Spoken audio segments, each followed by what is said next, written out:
En Grèce, si la nomination de Kyriakos Mitsotakis a été plutôt bien accueillie par les marchés financiers, ce sont maintenant les créanciers du pays que le nouveau Premier ministre doit convaincre. Car Mitsotakis a promis des réductions massives d'impôts qui vont faire baisser les recettes fiscales. Mais à Athènes, les acteurs économiques applaudissent. Les dernières initiatives du gouvernement en matière de réduction des impôts, de suppression totale du contrôle des capitaux et de volonté de poursuivre les réformes, qui se reflètent dans la baisse des taux obligataires à 5 et 10 ans, sont autant d'éléments qui, je pense, créent un environnement propice aux investissements.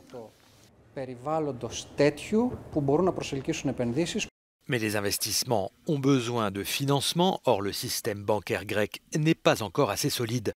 Même si la situation est bien moins grave qu'en 2016, le taux de créances douteuses reste encore 12 fois plus élevé que dans le reste de l'Union européenne.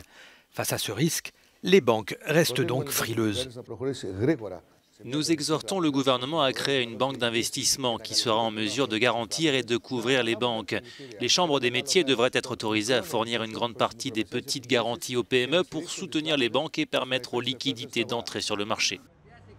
Pour l'instant, en tout cas, la confiance semble avoir été rétablie entre les Grecs et leur nouveau gouvernement. À charge maintenant pour le Premier ministre de rassurer les ministres de l'économie de la zone euro. Le gouvernement grec souhaite discuter de la situation à l'Eurogroupe en décembre prochain.